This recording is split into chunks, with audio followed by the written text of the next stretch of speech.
My name is Lauran Hartley. I serve as director of the Modern Tibetan Studies program here at Columbia University.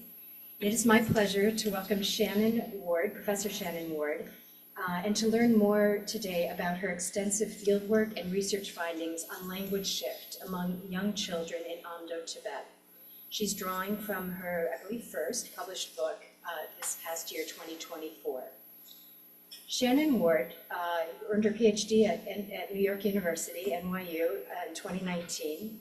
She is now an assistant professor of linguistic anthropology at the University of British Columbia, Okanagan.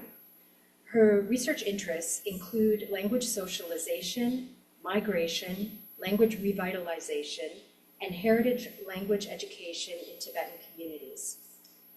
At UBC, she teaches courses in linguistic anthropology, morphology and syntax, and qualitative research. She previously taught at Brooklyn College, and her fellowships and awards include a National Science Foundation Doctoral Dissertation Research Improvement Grant and a Social Sciences and Humanities Research Council Insight Development Grant. First, I would like to highlight Shannon's strong training in Tibetan is a testimony to the excellence of the language teaching that we offer here at Columbia. Students at NYU, Cornell, and Yale can also take our Tibetan classes remotely. Columbia's Tibetan language program has been led brilliantly since 2014 by Gen Sonam Tsering, with whom Shannon studied. We are proud to offer 3 years of both colloquial and literary Tibetan for students here and at these additional schools. As to how we'll proceed, first Professor Ward will present for about 45 to 50 minutes. We will then open it up for discussion until 11:30 or so. And due to there being so many knowledgeable persons in the room here and online, many with native Amdo Tibetan fluency, we're going to break with our usual course today, and we're going to open up the webinar audio so that people can directly ask questions. Just use the raise hand function, and I will unmute you. And I'll repeat that right prior to discussion. Okay, so we'll turn to Professor Ward. Thank you. Thank you.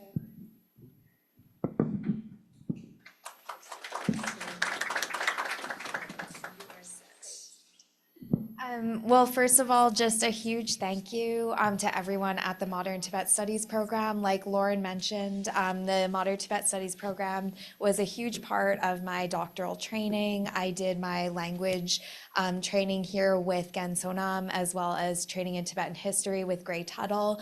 And I hope that all of you see some of your own influence in this book, because it was really foundational to the writing and research that went into it. So thank you. I feel like I'm coming home, and I appreciate this forum. So this book, Amdo Lullaby, is a culmination of over a decade of research that I've conducted with Tibetan communities, first in India, which you'll hear about a bit at the very end of the talk. And my work has mainly focused on regions that are considered to be borderlands even within Tibet. So first in Amdo, which you'll hear about today, and more recently with communities from refugee settlements in Arunachal Pradesh, so the opposite side of Tibet, who have migrated to Canada.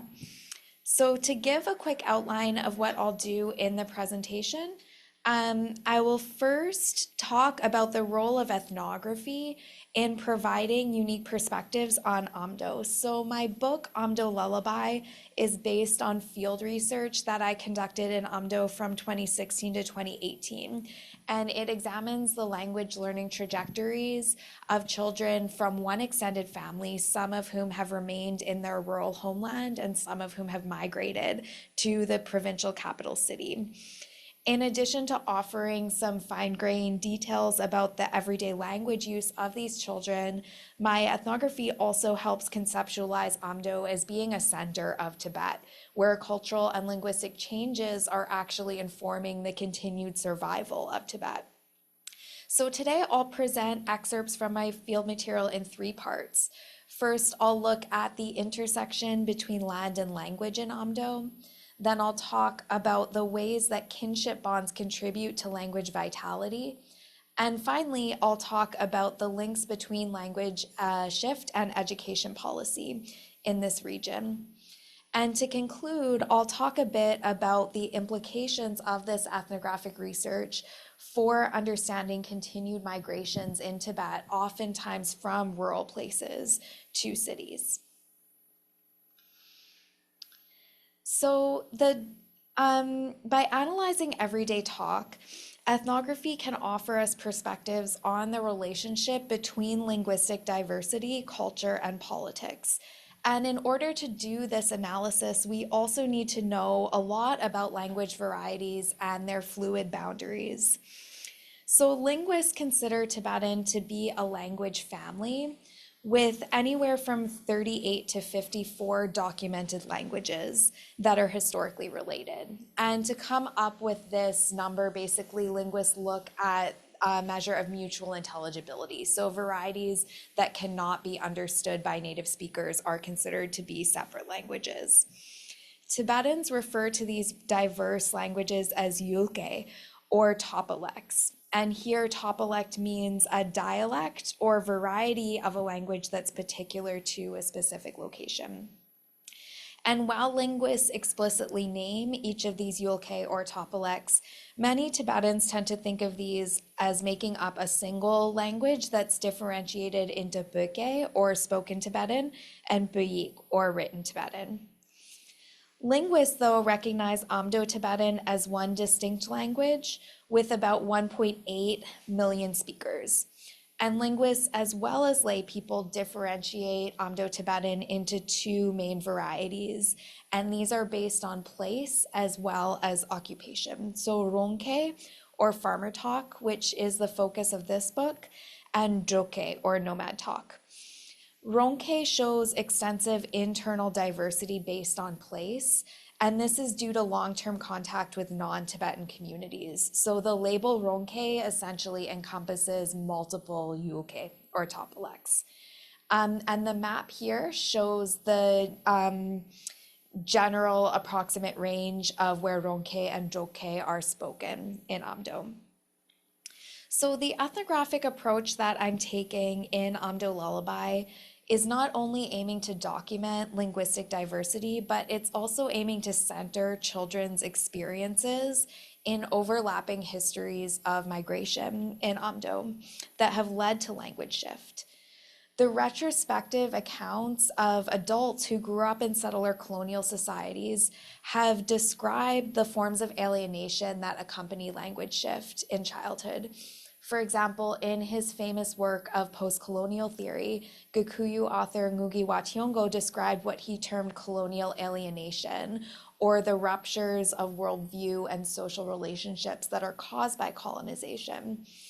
Writing of the British education system in Kenya, he asserted, the domination of a people's language by the languages of the colonizing nations was crucial to the domination of the mental universe of the colonized.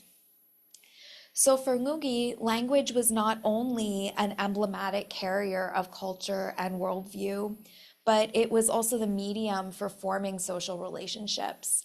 And it was kept alive among those communities that did not assimilate into the colonial elite. With the rise of Mandarin education in Tibet, we see similar retrospective accounts of colonial alienation through language loss. For example, Bendi To, who is from the Chone community in Amdo, discussed language loss in the context of education. She said, I was sent in 1995 to an elementary school where the medium of instruction was Chinese. From that time, the door of developing both Chinese and English literacy was opened, but the door of Tibetan literacy and identity was almost closed. So for Bendi To, learning the major world languages of English and Chinese meant losing her spoken Chone language and losing the opportunity to learn Tibetan writing. So these retrospective accounts describe the consequences of language loss in early childhood, but we know much less about the lived experiences of young children themselves who are growing up in the midst of pressures for language shift. To better understand how language shift takes place in real time in early childhood, Amdo Lullaby centers the experience of Amdo Tibetan children as they make everyday choices about their language use. So in this book, I'm arguing that if we want to understand the transformation of Tibetan cultural worlds, we need methods that are going beyond the analysis of policy documents and interviews, and children's everyday talk is one site that can provide these insights.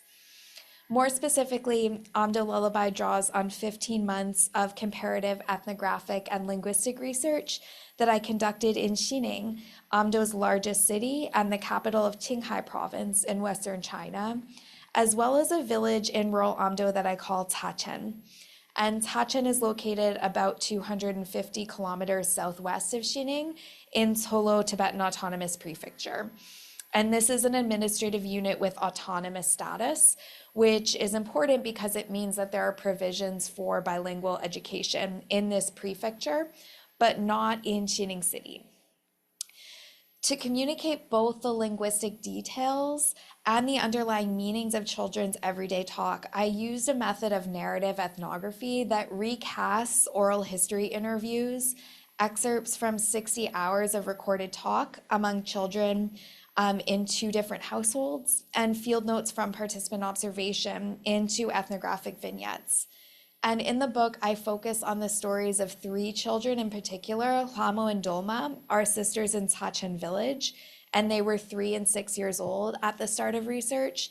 And their relative Sonam, living in Xining City, was 2 years old at the start of research. By centering children's voices and experiences, the book addresses 2 major questions. The first is, how do children form identities as speakers or non-speakers of their mother tongues? The second is, how does the dialogic emergence of social relationships in everyday talk influence the vitality of diverse Yulke, which are children's mother tongues? And these questions provide insight into the dynamic nature of cultural change by allowing us to analyze the deeper meanings of language variation and how children are actively transforming these meanings. Okay, let's look at some of the data. So part 1, land and language. A Tibetan proverb, which I'm sure most of you have heard, says, Yusa rere changchuyo, dewa rere geyo. Every valley has a river, every village has a language. And we see this proverb echoed in the ethnonym for diverse mother tongues, Yulke, or land speech. And as you'll read about in the book, young Amdo children show knowledge of the ways that mother tongues mark place-based identity in their play. A frequent game was doa, or traveling, where the children would imaginatively travel to different places in Tibet. The local manikang, or temple, was a frequent site of their play. As adults circled the manikang in Kora, the children would play on a small adjacent cement plot that was filled with exercise equipment and had been gifted by the local county government. The children would climb atop the equipment and call out the names of the places they wished to travel by using pronunciations that were stereotypical of people from these regions. One day in October 2016, for example, Playmate Dawa called out Lhasa, Tibet's capital, with an exaggerated pitch contour. And Dolma responded Goloch, using harsh fricative consonants that were said to mirror the strong or chakpo nature of nomads from this region. Lhamo, the youngest child, then took her turn. She called out Xining, the Mandarin name of the capital city. Xining has an Amdo Tibetan name, Silong, but Lamo had spoken the name of the city in the voice of an imagined inhabitant, and she chose Mandarin to enact the speech of this city dweller. The children's choices to speak place names in different languages revealed their assumptions about how the inhabitants of these places should sound. In their traveling game, then, the children echoed the Tibetan proverb that every village has its language. In everyday talk, the children also demonstrated forms of place-based belonging that marked migration histories through unique features of the Yulke, but these deeper histories were not as openly remarked upon. Tachen's Yulke shows evidence of structural convergence with Salar, which is a Turkic language spoken by another minoritized community in Hualong County, which is northeast of Tachen. Because these children's extended family had migrated from Hualong to Tachen 3 generations earlier, the languages have come to share common structural features, including a set of sentence final particles that indicates certainty or suggestion. One day, when the children enlisted the help of an adult in their traveling game, they came to discuss the sentence final particles in a way that made apparent the transformations to place-based belonging that are underway in Amdo. So one evening, Dolma and Lamo sat with their uncle, Akanorbu, and asked him to help them travel. Using the Yulke, Lamo suggested, "Shtaki Joba, let's travel by horse." Akanorbu responded by galloping his legs, but he also commented on Lamo's use of the Yulke. He said, "Baba mase chojarewa." Don't say Baba. Are you Chinese? Because Akanorbu identified the sentence final particles as Chinese, he was demarcating them from more standard varieties of Amdo. So he was suggesting that these particles were actually borrowed from Chinese. But a few moments later, Akanorbu himself used an obvious Mandarin loanword. He said, "Takimanjo, chukijo." Don't go by horse, let's go by car. And here the word car is a Mandarin loan. No one remarked on Akanorbu's use of this Mandarin loanword. So here we see that features of the Yulke are being interpreted as non-native and associated with Chinese, but only when they're spoken by children. In Amdo, concerns about the loss of Tibetan to Mandarin is leading adults to reevaluate the meanings of unique grammatical features of Amdo's Yulke, but especially when these features are spoken by children. Given the common narrative that young children are driving language shift in Mandarin, children's uses of the Yulke may be criticized and framed in this way. But in fact, the specific features of the Yulke that Akanorbu remarked upon are not from Mandarin. And again, these originate in contact with the Salar language in Hualong. The extended family unit, which is known in Tibetan as Toa, originally came from Hualong. Until the 1930s, the Toa made their livelihood as Rongmajok, which means literally neither farmer nor nomad. And they herded several hundred yak and sheep, sometimes for months at a time, but they also maintained a year-round residence in Hualong, unlike full nomads who didn't have one stable residence. In the late 1920s and into the 1930s, much of Qinghai province, including Hualong, was under the rule of the Ma family, which is a Hui Muslim militarist clan, and their leader here on the screen was named Ma Bufang. The main monastery that the Toa patronized managed their relationship with the Ma family until the late 1930s. But at this time, Ma Bufang began to enter into Tibetan villages, decimate them, and force Tibetan men into military service in the war against the advancing communist army. And it was at this time that the Toa was forced to migrate. Akanorbu explained in an oral history interview about his great-grandfather's life, "The Lama of our Tibetan people gave the village to Ma Bufang. My great-grandfather and his family left Hualong empty-handed. It was like having to seek refuge in another country because of warfare. They had no house, they had no animals, they couldn't return to their own homeland. After my family escaped, Ma Bufang let the Hui people settle in the deserted land." This migration history is important to understanding contemporary children's lives. So we've seen that patterns of settlement and migration created certain unique grammatical features of the children's Yulke. But despite the Toa's displacement during warfare and political upheaval, this mother tongue was still passed down between generations. and 2 cultural practices contributed to the social and linguistic continuity. The first was religious practice, such as the shared patronage of monasteries and deities, as well as continued kinship practices within the Toa. This migration history shows the important practices of cultural continuity that were encoded in the grammatical features of the children's yulke. However, we saw that Akunorbu's reactions to the children's play suggests that these features are being reinterpreted as language shift. Part 2, language and kinship. The forms of migration occurring today are qualitatively different than previous eras. Rural and urban children now have very different lives and have come to speak in very different ways. Another Tibetan proverb states, Bama buchu chikla, sona minda kakak. Children of the same family each have a different destiny. Increasingly, families are raising children in urban centers on the plateau.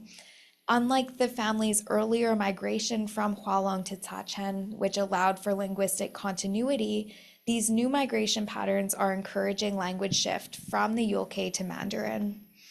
In this context, we need to understand what is changing between rural and urban households to lead to this language shift. And in this section of the presentation, I'll consider the links between kinship practices in Tachan and Xining and children's language repertoires. So in Tachan, kinship bonds are created through the Yulke from children's earliest interactions. In excerpt 2, look at Achi, or older sister. Doma Lamo and their aunt and mother are helping 2 3-month-old babies play together. So we'll see this now.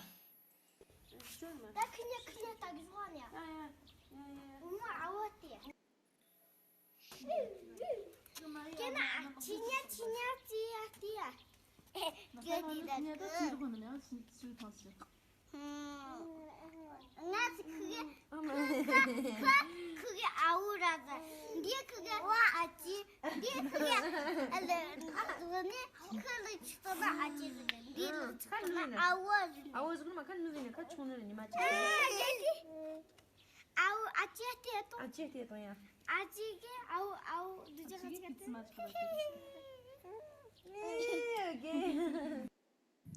So in this excerpt, we see how the older participants are collaborating to help the infants treat each other like peers and playmates. So first, Dolma and her Ani, or aunt, use physical coordination to help the infants look at each other because they were too young to move independently. Dolma first said, "Da kunya takiyong, Ani." Ani make them look at each other. And Ani responded, yeah, okay. And she moved the infant boy's body, which was nested on her lap, to face his infant cousin. Dolma then directed her baby sister, Umu awati, look at older brother. Next, Dolma helped the infants engage in a shared activity. She directed the baby boy, Achi gen, Achi over there, directing him to look at her baby sister. And then the infants moved their heads to share gaze, and she described their shared attention as playing. She said to the infants, "Chonye tea dea," you two keep playing then. And here Dolma is actually defining the infants' shared gaze as an example of play. Lamo then also commented on their joint gaze, saying, "Genti dake," he's looking over there. So here the older children are defining the infants as playmates. And then Lamo explicitly defined the infants' kinship roles. She explained, "Ale dagane kulo chiktana achi zenere, di lo chiktana ao zenere." Wow, like this then. When she's a year old, she'll be called Achi. When this one's a year old, he'll be called Ao. And then Ani stepped in to clarify. Ka ao zenemare kun nuore nimakahi. He won't be called Ao. He's younger by several days. Even from their earliest interactions then, infants in Tachan are socialized to orient to each other as playmates and relatives. Through the Yulke, they're being defined through their kin relationships. When they're too young to do so independently, family members help them orient towards each other and even play together. moving their bodies to help them achieve a joint attention and engage in shared activities. As rural children grow older and begin to move independently, they engage in extensive free play throughout the space of the village. And they coordinate shared trajectories of movement, often chasing one another around the village's winding alleys or the Kora path at the local temple. Most significantly, in regards to language acquisition, they also use the Yulke to mark features of the landscape. Tibetan languages have a complex set of what are called deictic markers, and these are particles that indicate location, but their meanings shift depending on context. So English words like here and there are deictics because they refer to the relative distance away from the speaker. And in Amdo, there are deictic markers that indicate topographical location, yar and mar, which shows the position up or down in relation to the speaker. And in rural Tachem, even very young children made extensive use of this complex grammatical system. They directed each other's movements during free play by using deictic markers, and they also modified deictic markers with nominalizing particles. So they basically turned these markers into nouns that denoted particular places within the village.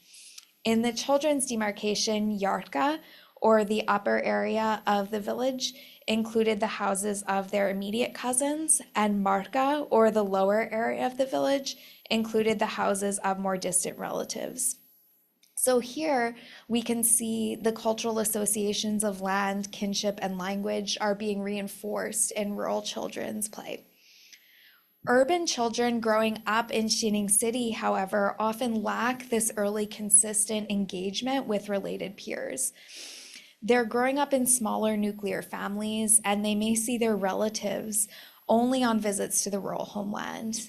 They don't have the ability to roam freely with their peers, and this very different social context can result in urban children crafting their linguistic identities with an orientation to the city rather than the homeland. In excerpt 3, I Won't Go to the Homeland, 3-year-old Sonam in Xining City is speaking with his grandfather, and he expresses belonging to the city that explicitly contrasts with the rural homeland. Here you'll see Mandarin loanwords that are depicted in red.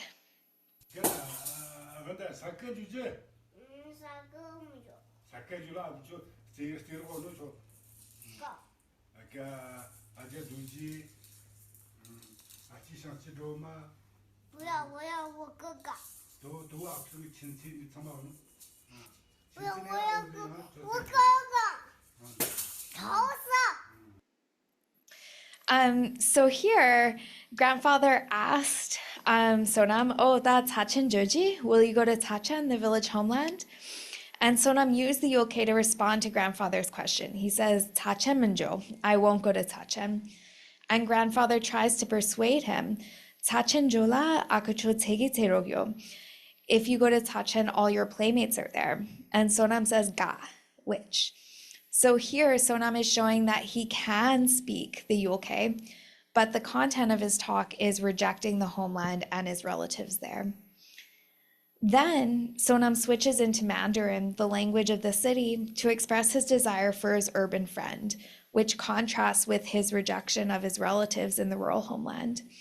After grandfather names Sonam's relatives in Tachin, Sonam says in Mandarin, Buya, wuya, wu gogo. I don't want them. I want my older brother. And here he's referring to a friend and neighbor in the city. Grandfather tries to persuade him, Doa, doa, akucho chimsi tangme, you know? Wait, all our neighbors are there. But Sonam repeats, Buya, wuya, wu gogo. And he then tries to silence grandfather, yelling, Chao sula. It's too loud. So here we see how Sonam is demonstrating his identity as a city child who belongs with his urban friends instead of with his rural relatives, even at the age of 3. Urban living thus leads to language shift, as well as ruptures in intergenerational kin relationships. And urban parents rationalized the consequences of city living by explaining that growing up in a nuclear family unit often leaves children extremely lonely. Instead of playing with related peers, children rely on toys, which can be bought in Xinning's many marketplaces. Children cannot even leave their homes unsupervised due to the risk of accidents or harm from strangers. One day, Sonam's Ani, or aunt, was explaining to me the perils of urban living for Tibetan children's development. As she explained, "Ngatuke shaye gopo yinare, jaki shaye manda." Our children are wild, not like Chinese children. So with this statement, Ani was demarcating a difference between Tibetan children based on their wild temperament. And earlier in the conversation, she had described how wildness was an essential quality for young children as they navigated their early peer relationships. So without wildness, children did not learn to assert themselves or gain control over intense emotional experiences. And she continued, "Jackie Shai Gopo Minare Tang Yangji Meka." Chinese children are never wild, so they don't have compassion. And with this statement, Sonam's Ani wasn't perpetuating a negative stereotype about Chinese children. She was actually referring back to her discussions of the importance of early peer socialization for Tibetan children. And it was these peer relationships that allow children to move from wildness to compassion. So adults are making sense of the vast cultural differences between rural and urban living by focusing on changes in children's everyday behaviors and language use. But given that adults seem to view urban living as detrimental to child development, why would so many of them choose to raise their children in cities? Part 3, education policy and language shift. A Tibetan song didactically asserts, "Bapato Buyijong." All Tibetan people study written Tibetan. In Sachen village, children have the opportunity to study written Tibetan in a village-based preschool, and they also learn Tibetan songs and dances there. One evening in Sachen, Lamo performed this song for her family. Oh, Plateau, oh, Ethnography, oh, Plateau, oh.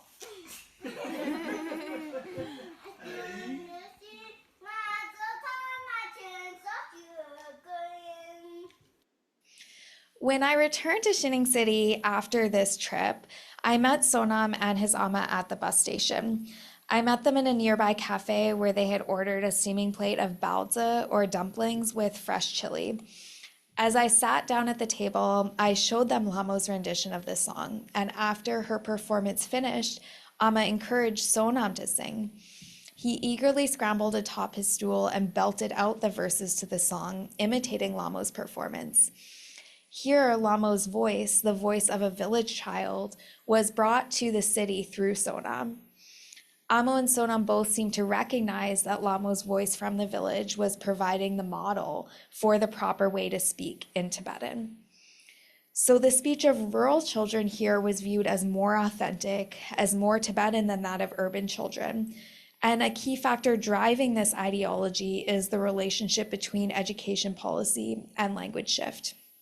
At the time of research, the county in which Sachen was located offered fully bilingual education in Tibetan and Mandarin through the high school level. So this was one of, I believe, 2 counties at the time where Mandarin was offered as a single class and the rest of the curriculum was supposed to be in Tibetan. And at the time of research, students could take the university entrance exams in Tibetan rather than Mandarin. However, formal Tibetan education is only provided in certain rural autonomous counties. And in Xining City, there are no provisions for Tibetan education, and even informal Tibetan language education can be scrutinized. Why then would people choose to move to cities to raise their children? As someone who remained behind in the rural homeland but watched her relatives move to the city, Lamo and Dolma's grandmother, Ai Kongmo, provides important insights. So Ai Kongmo described the decision of her relatives to move to Xining City, not only so that the parents could work in professional jobs, but also so that Sonam and his cousin could attend public day schools. As Ai Kongmo explained, Sonam's parents think they need to learn both Chinese and Tibetan, so children will have the knowledge and ability to go anywhere in society and do whatever they want. But their grandfather felt that when they were about 3 years old, we should have brought them to the homeland to study written Tibetan. Otherwise, his children will know how to speak Tibetan. Their children will know how to speak some Tibetan, but his great-grandchildren will never speak Tibetan. Although they will be Tibetan, they will not know the Tibetan language, just like non-Tibetan people. They will be just like Chinese people. So here, Ayekongmo is associating urban education with mobility, with the ability to go anywhere in society, but also with complete assimilation. Ayekongmo framed education as the primary factor that was driving assimilation. In the context of British colonization in Kenya, Ngugi wa Thiong'o had similarly described the fundamental role of education in contributing to assimilation. For socioeconomic mobility, children had to essentially craft themselves in the image of the colonizer and speak the language of the colonizer. Wa Thiong'o referred to the resulting dissociation of the sensibility of children from their natural and social environments, what we might call colonial alienation. In Amdo, colonial alienation has been advanced through education, especially since the 1980s, because it was at this time that the Chinese state began to invest more heavily in education. Although in the book, I also talk about a bit of the Republican era education policies that were reported in some work about this county. In the 1980s, in addition to building schools within Tibet, education policy dislocated Tibetan children. In 1984, a joint agreement between the government of the Tibet Autonomous Region and China's Central Ministry of Education encouraged rural Tibetan families to send their children to ethnic boarding schools, or Nadiban, which were located in 16 different provinces and municipalities in central China. These schools, which operated entirely in Mandarin, aimed to place graduates in prestigious government positions, mostly back on the Tibetan Plateau. Through the Nadiban project, the education system produced a colonial elite that then returned to the homeland to govern. And since the 1980s, this program has expanded to other communities. So in 2000, the Nadiban project also extended to Uyghur students from Xinjiang. And between 2000 and 2019, it's estimated that 100,000 Uyghur students had attended Nadiban. Through programs like Nadiban, Tibetan children come to associate cities, especially the cities in central China, with civilization. And this valorization of the city is a key component of colonial alienation. More recently, education policy has been part of broader initiatives for economic development through urbanization on the plateau. So essentially, instead of bringing children to cities to civilize them, the state is bringing cities to children. As you'll learn about in the book, child development figures centrally in economic development campaigns through two key policies. The first is the 2008 School Consolidation Policy, and this has created village-based bilingual preschools, but moved all other levels of education to larger boarding schools in county seats. So essentially, this means that there's relatively more access to early childhood education in villages, but children mostly need to leave their villages to begin grade 1. So it's only those families that live within a short commute of the county seat that can choose to have their children live at home. Some families who want to be closer to their children to support them even choose to move temporarily to the county seat and rent apartments there, but this creates financial pressures on the families. And for many families in Amdo, the only option for children to attend a day school is actually to move more permanently to Xining City. And if they do that, children can only study in Mandarin. So the few statistics that exist provide insight into the scale of these closures. So in 2001, Qinghai province operated more than 1,000 Tibetan language primary schools and 40 Tibetan language middle schools. And by 2010, so only 2 years after this policy, the province operated only 434 Tibetan language primary schools, so less than half the number in 2001. The number of Tibetan language middle schools, though, did slightly increase from 40 to 66. Since 2010, the provincial government has also introduced different measures to restrict the number of hours of Tibetan instruction in these schools by essentially redefining what bilingual education means, from offering immersion-based education to offering one course in Tibetan with the rest of the curriculum in Mandarin. Following the school consolidation policy, authorities began to enforce compulsory primary education. And from the research that exists, for example, from Stuart Wright, it seems that this dated only to the 2010s or so in many parts of Amdo. So compulsory education meant that families simply could not choose to have their children stay at home. And the stories we hear from many recent news reports about children being forcibly taken from their families to attend boarding schools are essentially arising from the intersection between the school consolidation policy and the enforcement of compulsory education. But this imperative for education has also led to a change in worldviews within families. Parents have really come to take for granted the necessity of formal education. So on the one hand, compulsory education has heralded expanded opportunity. But on the other, it's deprived children of the ability to learn traditional livelihood strategies and worldviews. Most parents are not considering what's lost when they can no longer choose to keep children at home to help with farming or herding. But the generation of grandparents like Ai Kangmo actively reflected on what is lost.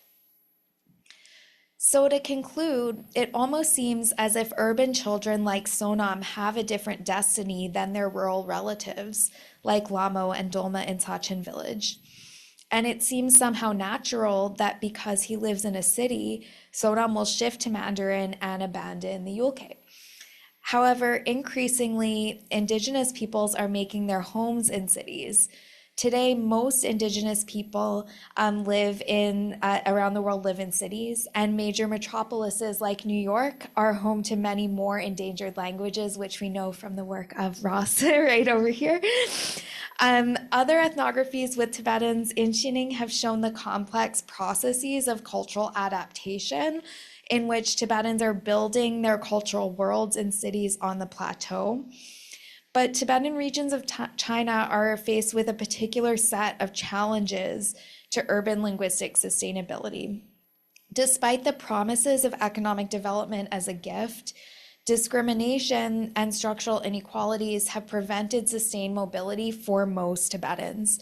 So many cannot actually move permanently to cities in central China and instead must remain on the plateau. And they're economically marginalized in relation to Han Chinese settlers, even in these cities on the plateau. Urban Tibetans are also living in an environment that creates a reduced set of possible functions for the Tibetan mother tongue. So they experience outright repression of language activism, and language education is affected because the definitions of bilingual education are constantly changing in line with political interests, which makes it practically very difficult to actually create and sustain a curriculum in Tibetan, right? Because the policies are constantly redefining what can actually constitute valid bilingual education. Children then express belonging to the city by identifying speakers of Mandarin, but this is because they don't yet have avenues to express urban belonging in their Yulke.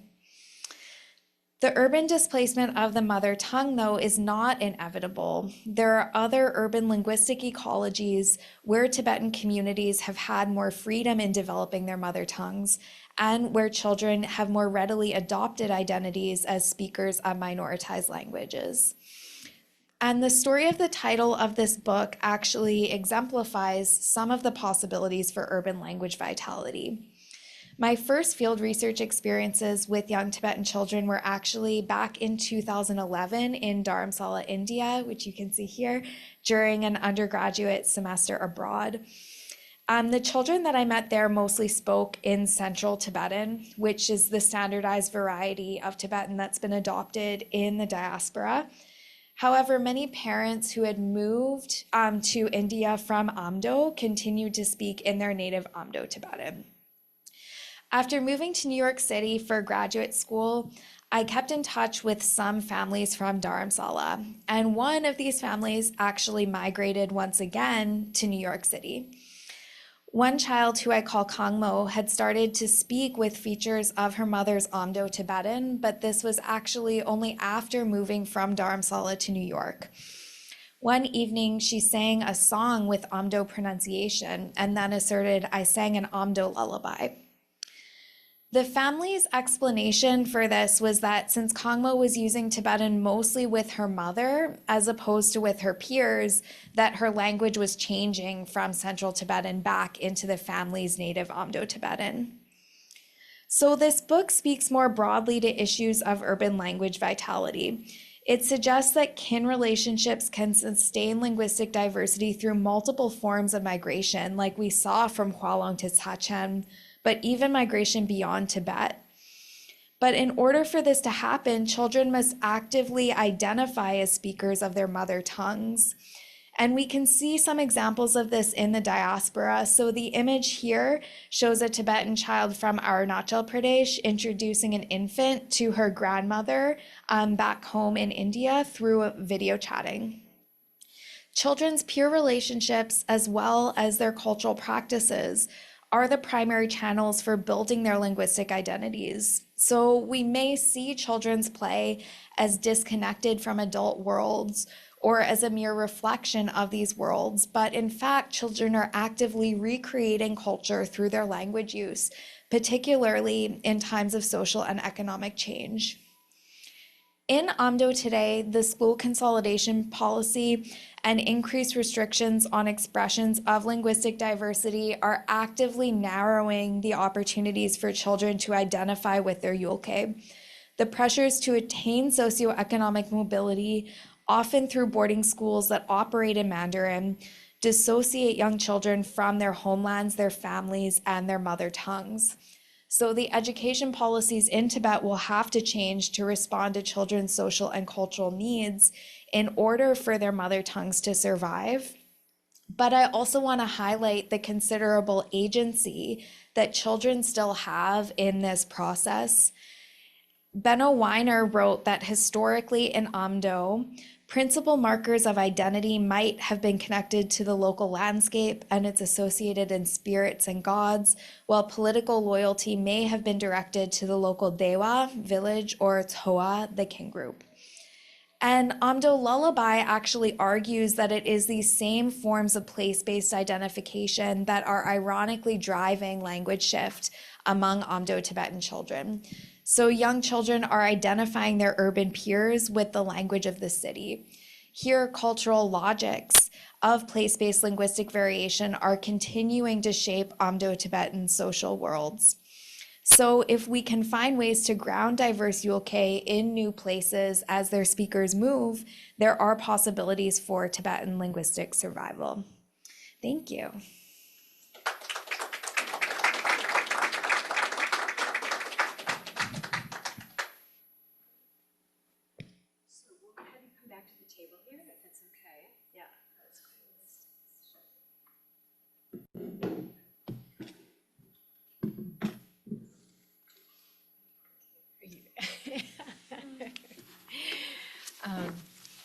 It's so rich, and I read your book in preparation, and it just brought up so many, so many just memories. First of all, as a parent who sought to raise our child bilingually, and I'm sure for many people, and I see people online as well, I know who who struggle with the same challenges, right?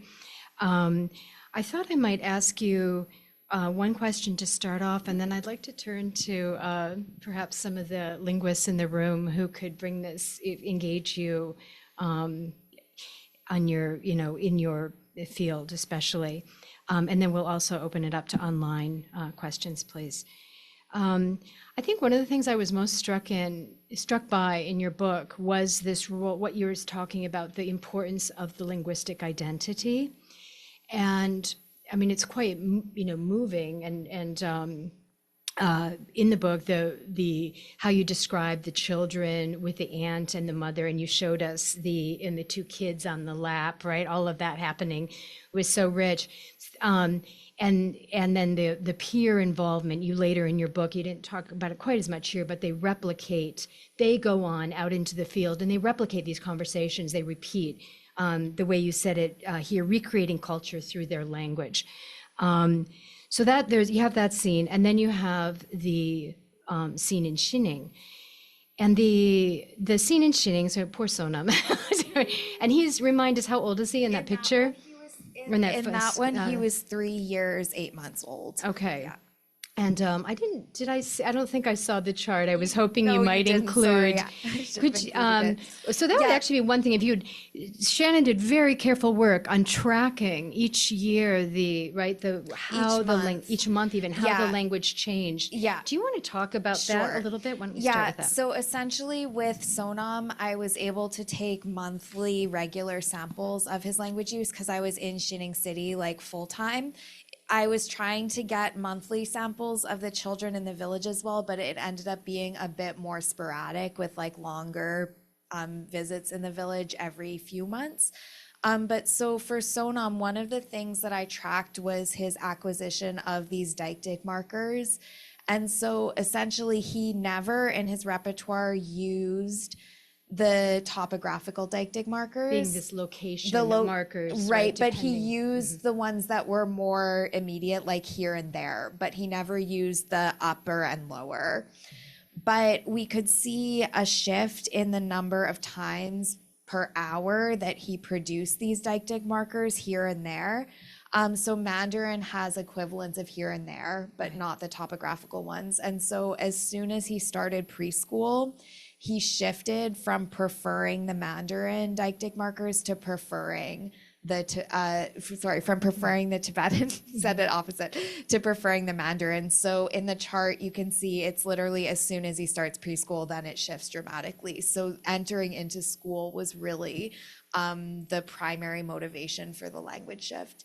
And another thing that I think I make this point in the book, but that's important to think about is in terms of like psychological theories of language acquisition, people often emphasize adults speaking with the child in like a dyadic interaction. And so Sonam had a lot of that in the city because he was at home with his grandparents and his parents.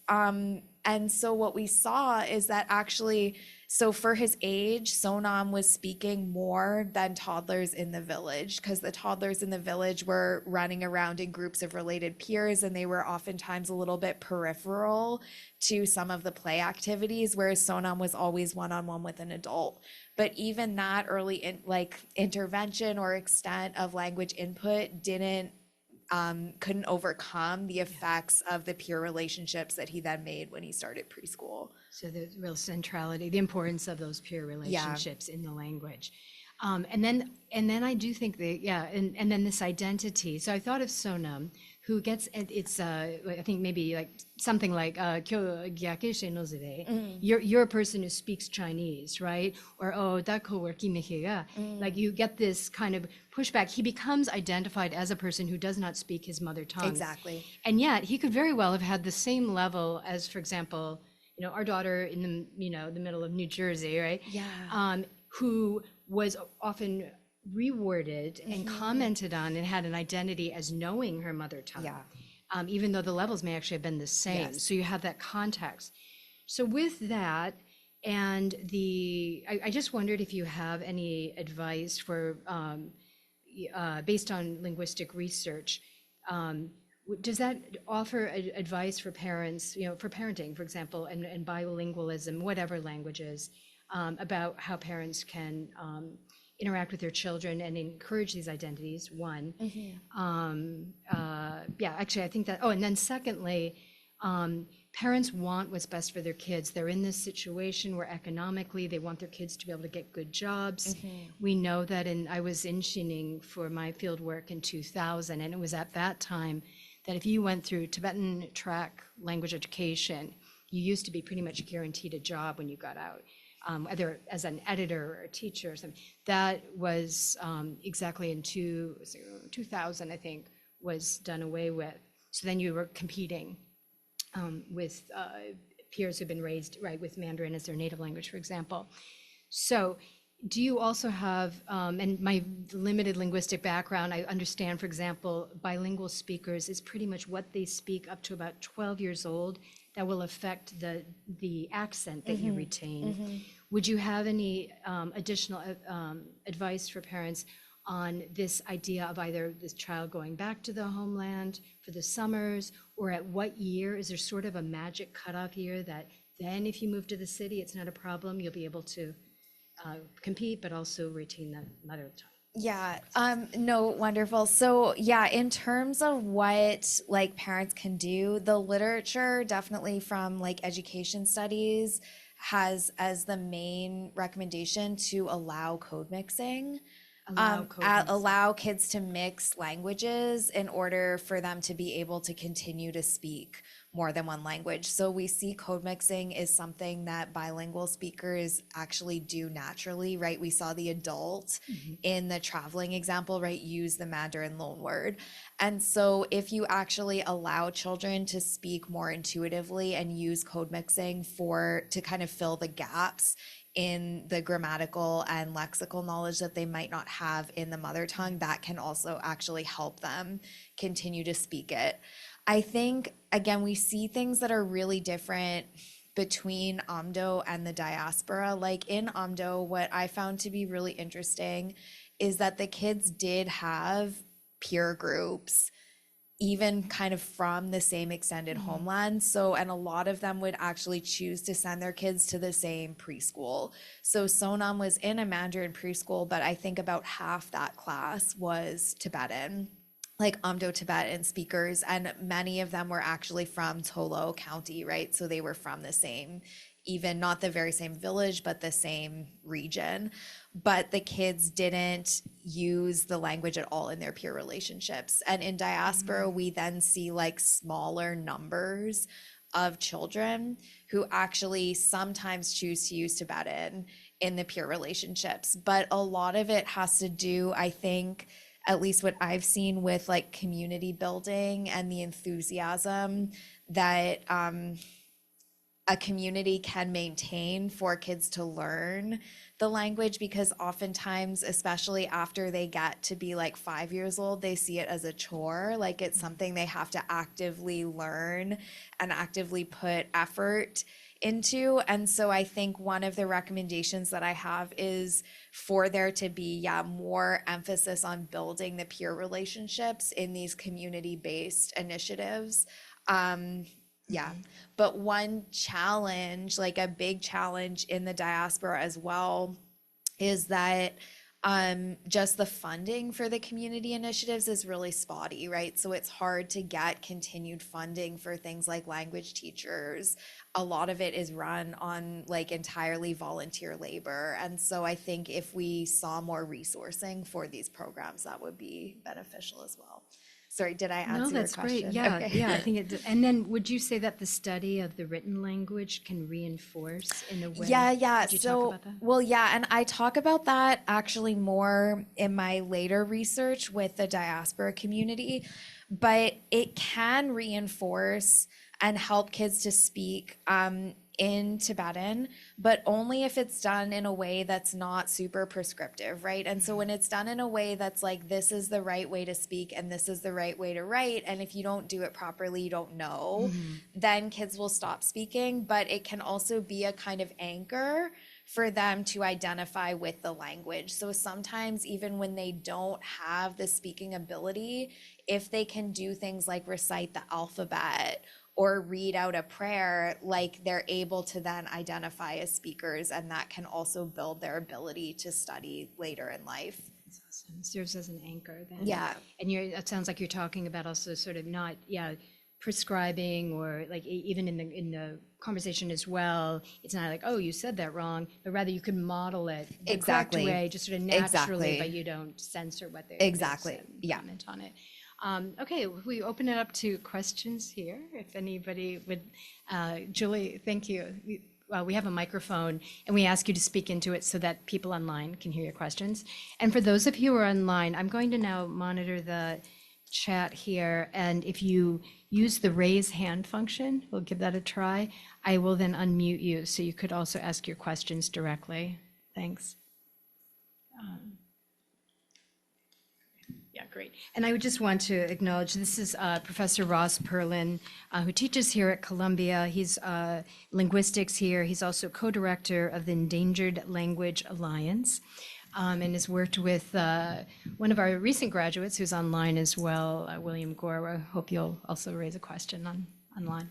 Thanks, Lauran. Thanks so much, Shannon. This is great, and I'm excited to read the book. This is such a powerful fusion of several different things, of ethnography, of education policy, bilingualism. So I have many questions, and there's lots of things that I want to learn. But I guess just one question about urban linguistic ecologies and the role of urbanization here. You mentioned a number of different cases sort of towards the end of diaspora situations. But the contrast between the village and Xining seems like a kind of two poles, right? The provincial capital and then the village setting. And then you mentioned briefly county seats, and even the sort of structure of Chinese governance kind of is about these kind of layers of different levels of urbanization. And then there's even degrees of urbanization in situ, which can happen even at rural levels. And urbanization is arguably something that's happening kind of almost fractally. And so I'm curious then, and then this question of code mixing that you raised, and the practices that are categorized often as ramaluk in different settings. I don't know if that's an important word here or not, but so what is the sort of range of linguistic ecologies at those different levels between Calong and Xining? And then where does code mixing kind of fit into that, I guess? Yeah, so that's a really good question. And I also should say that in the village, like the kids that I studied hadn't yet started grade 1. So they were only going to the preschool in the village itself. This village, Sachen, was adjacent to a county, like about 2 kilometers away from the county seat. And so the kids in this village would have the option of attending the school as day students. So that is a big difference from kids in more remote villages who would have to go to school as boarding students. And the other thing that was unique about this county is, at least at the time that I was doing research here, in the school, there was only one class that was in Mandarin, and the rest was in Tibetan, and the teachers were mostly Tibetan from the county as well. And what I heard was at this time, so 2016 to 2018, that there were only 2 counties in Qinghai that had that definition of bilingual education. So the one was Rebkong, and the other was this county. And so the other counties had basically switched the definition of bilingual education from being immersion in Tibetan with a class in Mandarin to being immersion Mandarin with a class in Tibetan. So what you're asking about the layering would be really specific to the different contexts. So what I saw in Sachen was that the kids did start using more code mixing with Mandarin as they got older. But we didn't really see them doing any code mixing in the excerpts here, but they did use code mixing in other excerpts. And a lot of it was the influence from television, because they did watch a lot of Mandarin television in the village. So a lot of things that were like routinized phrases from TV shows. Like I have one excerpt where they go, eBay, which is like prepare, like ready, set, go before they do an activity. They would use those types of code mixing in Mandarin. But up through like even the kids or the people in that village that I saw who were in high school were still primarily speaking in the Yulke, at least with their family members. But I think if this had been done in a different county, and if we were to go back even now, and see what the kids are doing, like they might be speaking more Mandarin once they started going to school. Do you know whether that's changed in your Well, community? so I haven't been able to go back. So the only thing I know is from chatting with people on WeChat, like which usually happens just once a year at Losar. And so the kids still like talk to me in Tibetan, like they're still not speaking in Chinese, and the kids are now like much older. But that policy Oh, the decision policy, to switch. I haven't heard, like, and I haven't center asked, like, I Tibetan. haven't, yeah, I haven't asked, and I haven't seen anything published about it, so Do you know I about don't Rebcon? know. A little bit, yeah. I was in Repgong in August of 2023, 23. And I understand it's either, I think it was in that September, they switched more to a Model 2 school, as you call it, Okay, right? yeah, they're, yeah, Model Which 1 is versus Model 2. that the medium of education is in Chinese with Tibetan taught sort of as a language. That's my understanding.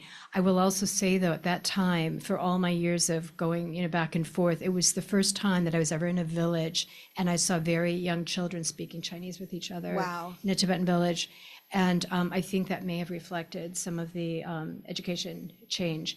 And it was literally like with those kids, if they were 5 and older, they were talking to each other in Tibetan, and if they were 5 or younger, they were speaking Wow. Chinese with each other. Wow. I will say that, yeah. Yeah. That was one instance. I don't Yeah, know, but it probably also depends on the preschools, right? Because they Right. now have these village-based preschools. And so in this particular village, the teachers were people from the village. So they did actually in that preschool, like, it was mostly just unstructured free play, like the kids went, but they had like whenever they were doing like a worksheet or something like that, it was actually in Mandarin, but no one was really speaking Mandarin.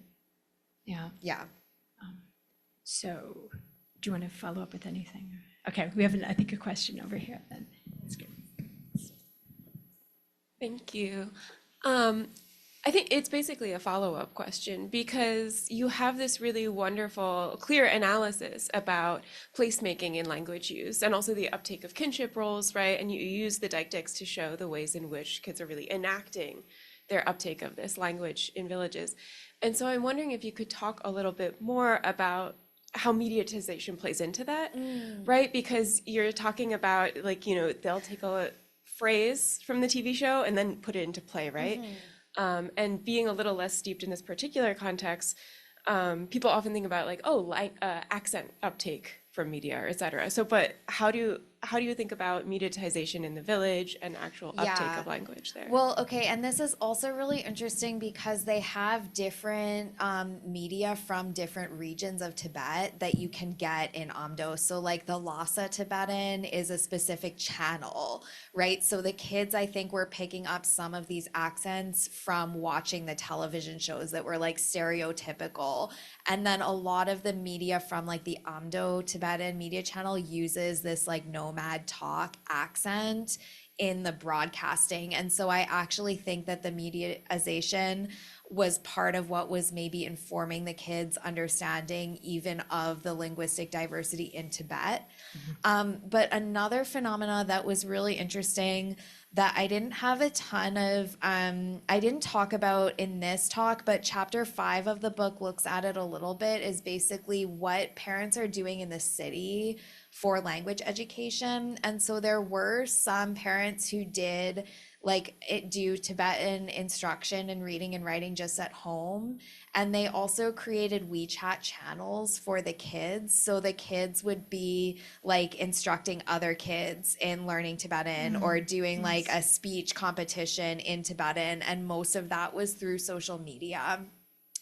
What was really interesting though was that a lot of the in-person, like more informal education groups that parents were creating actually were in Mandarin and English.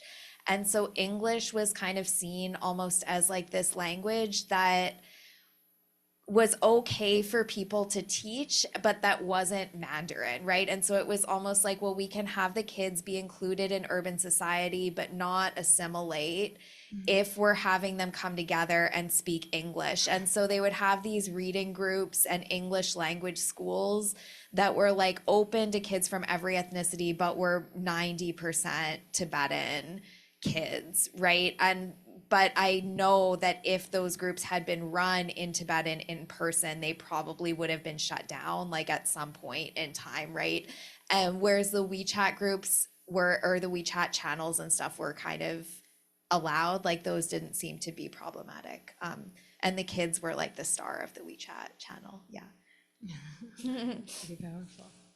I'm wondering if anybody I'm not seeing hands online, and I know there are. Okay, there we go. Great, thanks, William. I'm going to allow you to talk. Let's give this a try. Thanks, William. Hi, can you hear me? We do, our esteemed graduate, yes, of our Tibetan language program as well. Yes, please. Thank well, thank you so much for this talk. I was really interested in the case you mentioned about the child who moved from India to New York and kind of shifted in what the Tibetan she was speaking sounded like in a shift from like Central Tibetan to the UK. Can you talk a little bit more about what types of Tibetan input like she might have experienced in New York and how it was different from Yeah. Dharamsala?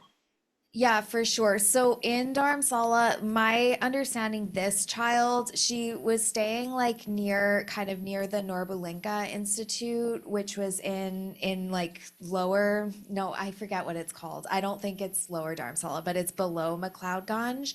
And there they had a pretty like close-knit community where the kids also, it was kind of like a village area. The kids could just run around and play with each other. And those kids, like not all the parents were from Amdo, they were from different regions. And I think in New York, I didn't do recordings and stuff with this family, so I don't know. But they definitely like would have had obviously access to and participation in groups that were similar, like people from all different regions of Tibet. But I think the way that I made sense of it was she was mostly speaking Tibetan just with her parents, right? As opposed to with the peer group. And that could have been because, again, of the school. Like she also, when she was in India, she hadn't started school yet. So that could have been a factor as well. Thank you so much. You follow up? Okay, welcome to follow up as well. Yeah, if I don't answer your question, please follow up. Yeah, great. Tyranny. Oh. So I wondered, given the Tibetan community that is here, whether you, when you were a student here, paid attention enough, and then whether you're keeping up with the changes in. I know that our own teacher, Tenzin Norbu, and now so I'd say have reached out to those communities and tried to work with their youth. Yeah. So I curious to see. Sorry, when William asked his question, I was going to give the example of other families that had parents from Lhasa, and the kids spoke very much Lhasa Tibetan here in New York. And that was, again, I think like some of the influence from the parents. But I have a 2015 paper that actually looks at how the parents were doing kind of correcting children's language, even from Lhasa Tibetan into the more standard TK or like Central Tibetan that's spoken in the diaspora. So that is actually like a really interesting, thing that I was going to say in relation to William's question. So when I was in graduate school, I was not involved in the community, I wasn't involved in the language schools. I was more involved just with individual families here. And I have been able to keep in touch with some of those families, but since moving to Canada, I've gotten more involved with the community organizations in Canada, which they also have a lot of ties to each other. So in Vancouver, the Tibet Cultural Society of British Columbia is the one that I've been most involved in, and they've set up only since 2017 their own heritage language school. And a lot of the communities draw on like educational materials that are produced in Dharamsala, right? Like this Central Tibetan Administration has a education ministry that creates videos and stuff like that. So that's kind of been some of my work with the community organization, so mostly in Canada. And what has been interesting also in Canada is that the kids, so I felt that in BC, at least the community is a lot smaller and kids seem to be losing Tibetan faster in BC than in New York. That's just my sense, but yeah. Very interesting. Toronto seems to have quite a bit of success, Yes, right? and I haven't yet had the chance to do research in Toronto because I'm quite far out in BC. But my understanding is Toronto's language school also has been going for a longer period of time. Oh, and the other thing that has become really important in New York as well as in BC and all the diaspora communities is the Lakar, like the White Wednesday, where people gather and they do the gorshe or circle dances and speak in Tibetan. And that's something that kids are very involved in Canada. Interesting. So this weekly, at least there's a weekly exchange, sort of valorization of it, right? Exactly. Yeah. Yeah. It's interesting. Yeah. Could you talk about, I'm just curious, also, I think sometimes parents might panic, like, oh my goodness, but that there is change over time. And even those seeds when they're young, students can still go back. We have a number of native language, we would say heritage students here at Columbia who then take classes, right? Yeah. At Stanford, I know, most of their students are Yeah. Tibetan And I mean, heritage some of us can learn it as a second language as well, right? Like people can acquire the language. So I think the main thing is, again, like keeping up kids' enthusiasm so that they don't see it as this kind of chore. And I know like the Tibet Cultural Society has framed it in that way. They've said like, so our kids are used to like Western teaching methods now. They're used to these like student-centered learning approaches that they get in the public schools, and our teachers are coming from a much more a different pedagogical perspective. And so one of the things that they're really trying to do in the North American diasporas is bring like the student-centered learning into the curriculum. And there's so many, like, and this is the community is putting all of these efforts into it, right? And there's so much that they're doing, different training for the volunteer teachers. We did a training workshop on social, emotional, and ethical learning that looked specifically at multilingualism last May. And so I just want to like, I think, emphasize how extensive the community support is. And I think that points to survival, right? Cultural and linguistic survival as well. I have, this is a bit off topic. Are there any questions in the room? Anybody else would like to, any of our students in cultural production class, Tibetan cultural production? Yeah, Sorry if I could jump back in. Good. And partly this might draw Ross back into the conversation, but I'm wondering if there are examples of, successful language retention or, revival efforts in New York City that, and whether these communities are talking to each other. And I think especially of Yiddish, which is doing very well here at Columbia, but also in the city. And it's quite vibrant. But do these communities talk to each other to learn techniques that have been successful? So like might, the Tibetan, Lakar or Sunday school kind of programs. I know the Chinese language, programs, this Chinese Sunday school kind of thing. Do these communities talk to each other, or does the city support this? Because we had Bill de Blasio come years ago to our big Tibetan language conference and talk about growing up speaking Italian and how he celebrated this city for speaking, 800 languages or something like that. Is it up? I don't know if it's up from the 800 that he mentioned years ago, but is there a kind of support network where people can learn from each other what works and then take that as inspiration? Well, I can speak to the situation again in Canada, and then maybe I'll let Ross speak to the situation here in New York. Because again, most of my research when I was in New York was actually in Amdo, so I know less about the formal community language education here. But in Vancouver, there are some of those efforts, especially between Punjabi and Tibetan communities. And this, the government also gives grants. But the challenge has been, so the government does invest in it, I think more than some other places in the US, but the challenge is that the grants don't cover the salaries of the teachers. So it's pretty easy to get grants to cover like some of the, like making a new curriculum or doing something new or having a cultural event, but then to actually get the ongoing funding for the operational costs is something that the community really needs, that we're still like constantly trying to find ways to do. Yeah. But then people also, like the Tibetan and Punjabi communities, they just compare the numbers of speakers, and they're like, the Punjabi community in BC is huge, right? And so oftentimes the Tibetan parents are like, well, our kids just don't have peers in the school system. So oftentimes they're the only Tibetan child in their class. So then it's harder for them to maintain the language. Yeah, and I don't know, Ross, do you have? I mean, I can just, there's a lot going on. I think the discussions are relatively limited between communities. Part of what has happened with Yiddish in the Hasidic world is that an entire lower, okay, an entire school system has been built, the yeshiva system, which it's not Sunday schools, it's not after school, it's full-time school. And there was some discussion, I believe, at some point about, in this kind of landscape of new bilingual public schools, about having a Tibetan full-time school within the New York City public school system.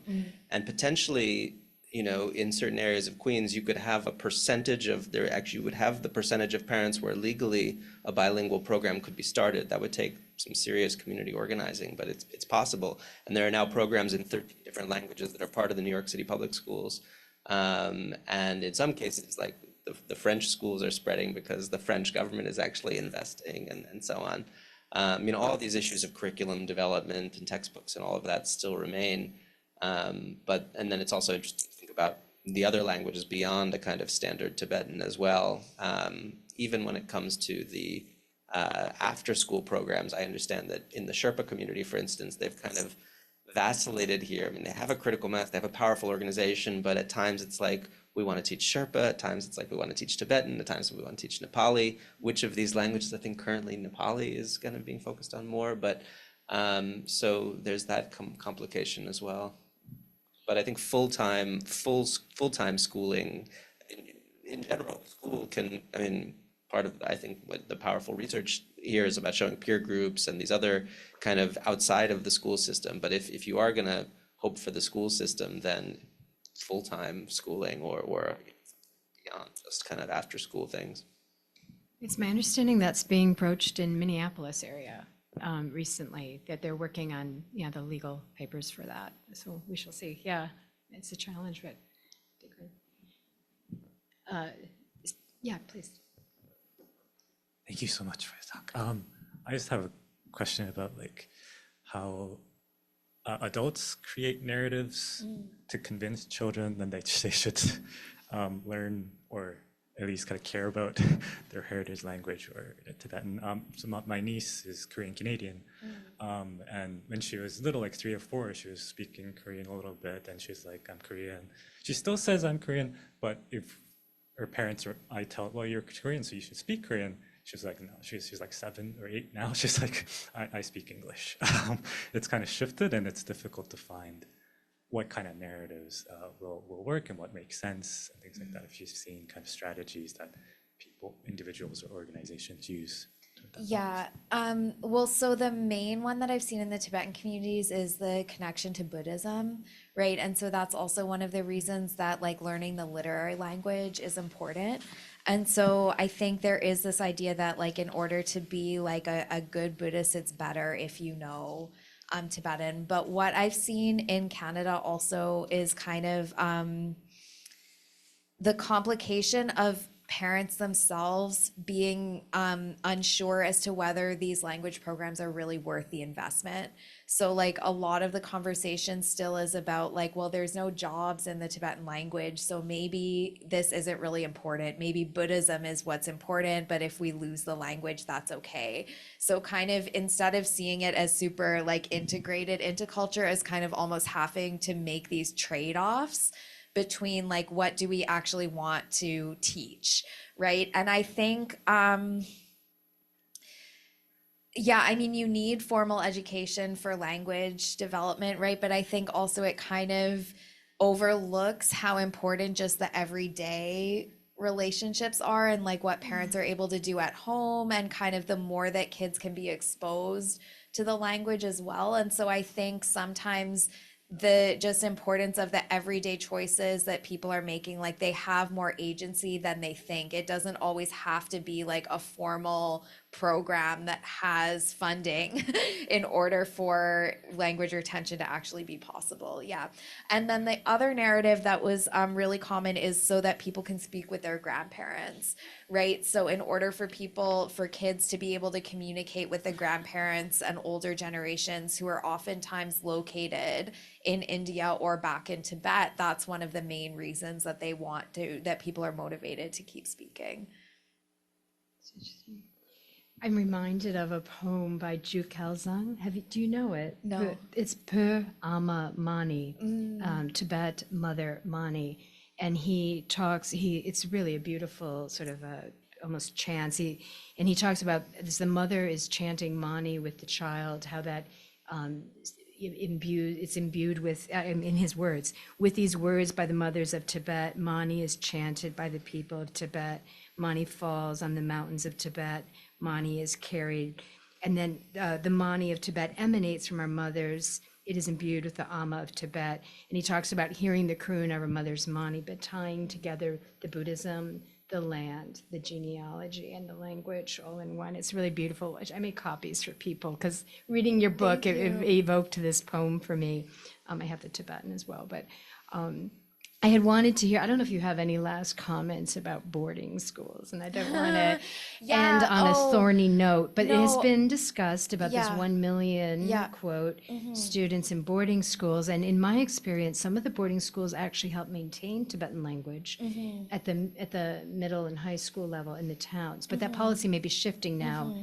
So do you want to do I think a lot of people would be very interested in your I mean, I think take on that. the first thing that's important to note is that the school consolidation policy applies across all of China, right? It's not targeted at specific minoritized communities in the way the policy is written. So it's a broader initiative. The way the policy is written is a broader initiative to essentially centralize rural schools, right? I think the problem with the boarding schools and why they're essentially functioning as like for advancing the settler colonial goals is because there's no freedom of choice. And so we're seeing like compulsory enrollment in these schools being one of the factors that's affecting families' lives. Whereas like even before, like parents before could choose to keep their child at home, right? And even like a lot of people from my generation, their parents in Amdo didn't send them to school, right? And that maybe, I mean, we think of formal education as being essential to opportunity, and that is how parents, the current generation of parents in Amdo sees it that way as well. But there are things that are lost when kids go through a formal education system instead of having education at the home, right? And I think in regards to like whether the boarding schools can actually maintain Tibetan, it really depends on what's happening in the curriculum, right? And unfortunately, like I didn't do research in the schools myself, so I can't say, but I think in the places where they have a curriculum in Tibetan and can maintain that, it may be different. Yeah. I don't know if that answered your question. It does, and fully. in your Yeah. book, you pointed to the fact that some parents, that many actually opt for the needy bond as to be competitive when they go on to college, right? So it's and then a I lot to think, navigate.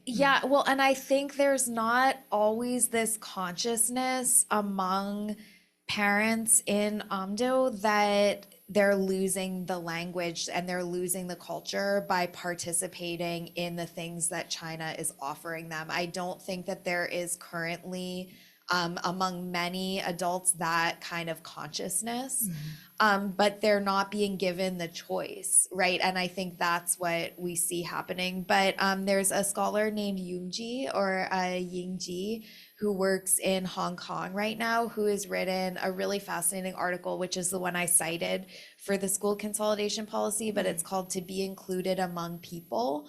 And in her research, that's what parents were explaining their rationale for sending their kids to Mandarin boarding schools in Amdo was they wanted them to be included in the Chinese society. To be included among people meant then essentially assimilation, right? But we can see, like, if there were policies that were more accepting of diversity, people wouldn't need to make that choice, And right? it wouldn't have to be an either or. Exactly, necessarily. yeah. I think we are at time. Right, the last questions? Okay, good. Thank you so Thank much you for so joining much. us. Yeah, it's fantastic. Careful, detailed research is so important, and we understand, right? People talk about these things, but we get the details. I would also like to thank Weatherhead East Asian Institute for sponsoring this talk, for allowing us to bring you here. Julie Kwan, especially for your tech support today. And thanks. We'll have additional events this spring. Please check out our website, mtsp.weai.columbia.edu for videos of past events and for upcoming events. So, all right. Thanks very much. Thank you. That's great.